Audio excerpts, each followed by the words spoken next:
萧炎，你的下场一定比3年前更惨。萧炎，你若真的死于云深之手，我会感谢他的。Halo semua, welcome to my channel. Jadi guys, di video kali ini admin story animeku ingin melanjutkan alur cerita yang kemarin yang dimana di episode yang sebelumnya. Dan jangan lupa tekan tombol subscribe terlebih dahulu biar tidak ketinggalan dari alur cerita episode selanjutnya. 我绝不会让你活着下云岚山。拼了！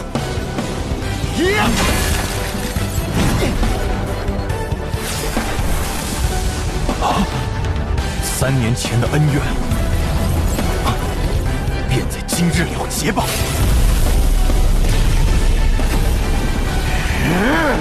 Dalam pertempuran, cerita pun berpindah kepada ketua sekte racun yang langsung menghampiri Ratu Medusa.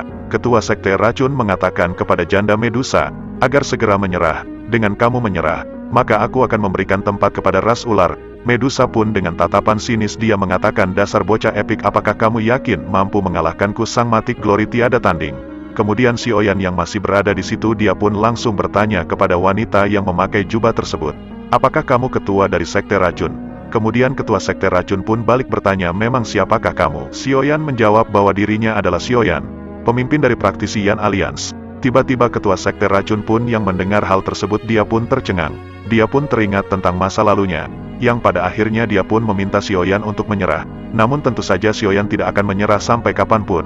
Si Oyan pun mengatakan aliansi Yan tidak akan menyerah dalam pertempuran ini walaupun mengorbankan nyawa. Ketua sekte racun pun mengatakan jika seperti itu permasalahannya peperangan tidak terhindarkan. Akhirnya ketua sekte racun pun dia mengeluarkan aura Doki yang sangat mengerikan yang langsung berhadapan dengan janda bohai Medusa. Di sisi lain Yan Luotian, dia juga langsung mengeluarkan sayap emasnya dan langsung berhadapan dengan si Oyan. Yan Luotian pun dia sangat terkejut ketika melihat api surgawi yang menyelimuti tubuh si Oyan. Walaupun seperti itu dia tidak gentar. Akhirnya Yan Luotian langsung bergerak mencoba menyerang si Oyan. Di sisi lain si Oyan pun mencoba menghindari kejaran. Namun setelah cukup lama, si Oyan pun sangat terkejut karena kecepatannya mampu dikejar oleh Yan Luotian. Yan Luotian pun mengejar dan mengatakan, aku tidak mengira bocah Do Huang memiliki kecepatan tinggi, bahkan mampu bersaing dengan elit dojong dari sekte Angsa Mas. Dia menambahkan, setelah aku mengalahkanmu aku akan mempelajari teknik yang kamu gunakan. Tidak lama setelah itu si Oyan pun berhenti, dan Yan Luotian mengatakan, apakah kamu telah kelelahan? Namun ketika Yan Luotian dia mendekat kepada si Oyan, si Oyan pun berbalik, dan pada akhirnya si Oyan pun menggunakan teknik kuno, pembalik gunung, yang langsung menghantam tubuh Yan Luotian. Telapak tangan besar langsung menghantam tubuh Yan Luotian membuat semua orang kaget, dan ledakan yang sangat mengerikan tercipta. Namun tanpa terduga ternyata sebelum serangan itu mengenai tubuhnya, Yan Luotian dia berhasil membuat perisai pelindung. Namun walaupun dia berhasil membuat pelindung dia pun masih menerima luka yang cukup parah, membuat dia pun memuntahkan darah. Hal ini membuat semua orang yang berada di situ tidak mengira Xiao Yan mampu bersaing dengan Yan Luotian. Sekarang para prajurit di Jiama pun sangat senang karena melihat musuh mereka elit dojong berhasil dilukai oleh si Oyan. Di sisi lain para ketua pun mereka sangat terkejut dan juga sangat senang dengan hal ini. Cerita pun berpindah lagi kepada Yan Luotian. Dia yang menerima luka itu dia pun sangat marah. Dia pun langsung mengeluarkan sayap emasnya dan kembali mengejar si Oyan.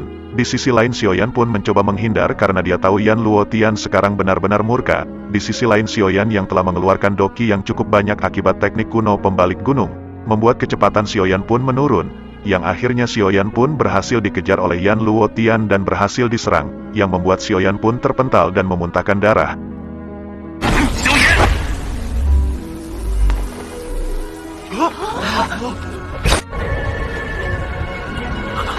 Di sisi lain para ketua pun sangat khawatir kepada Xiao Yan, karena mereka melihat Yan Luotian sekarang benar-benar murka, ditambah lagi sekarang Xiao Yan benar-benar sudah terdesak. Pertarungan pun terus berlanjut dengan Xiao Yan yang terus berusaha menghindari serangan Yan Luotian.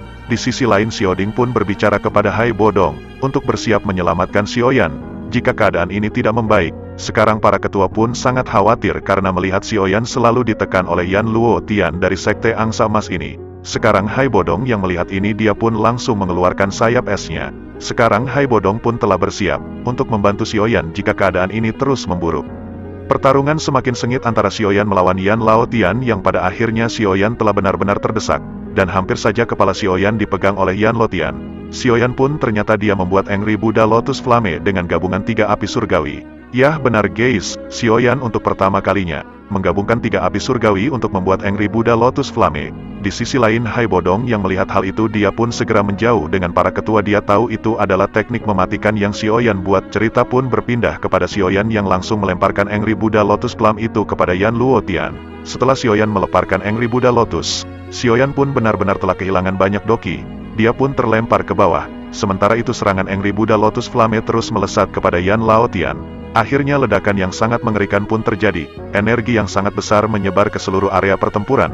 Tentu hal ini membuat semua orang yang berada di Jiama mengetahui benturan kekuatan dahsyat ini. Sekarang benar-benar langit pun menjadi kacau.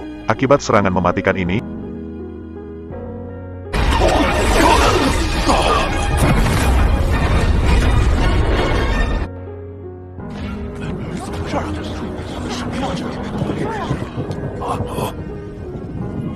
cerita pun berpindah kepada Hai Bodong yang langsung menghampiri Xiaoyan yang telah kelelahan. Di sisi lain semua para pasukan yang dibawa oleh 2 kerajaan sebelumnya, mereka semua juga sangat ketakutan ketika mereka melihat kekuatan yang berada di atas langit. Di sisi lain 2 ketua lembah Mulan mereka pun merasa beruntung.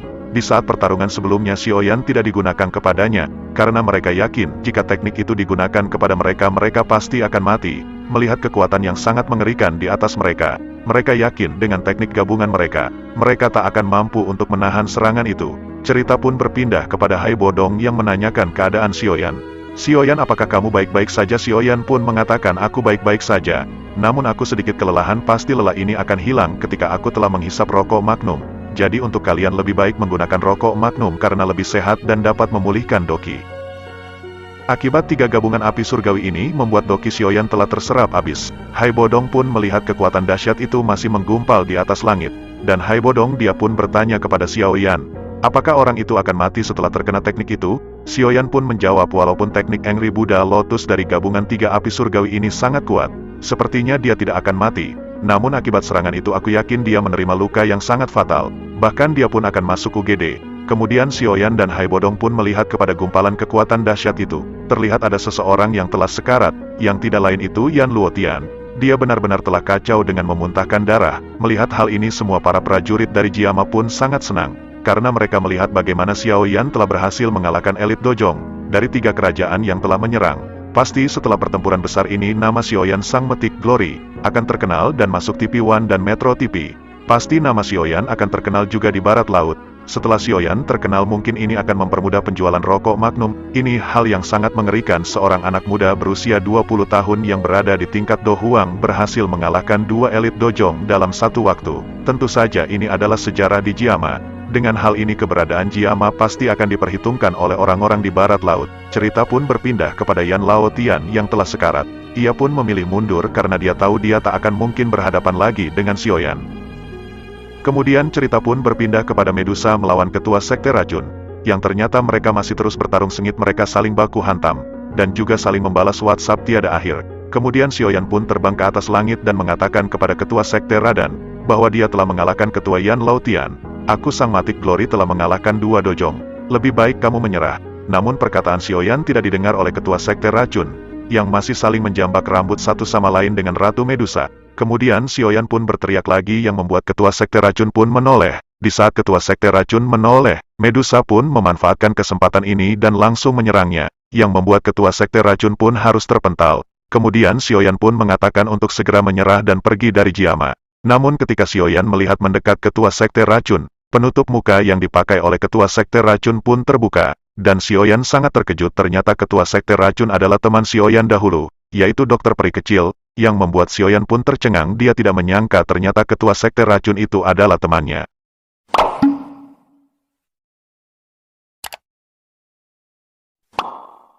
Terima kasih sudah support admin dan jangan lupa subscribe YouTube kami agar kami lebih semangat membuat alur cerita episode selanjutnya. Thanks for watching.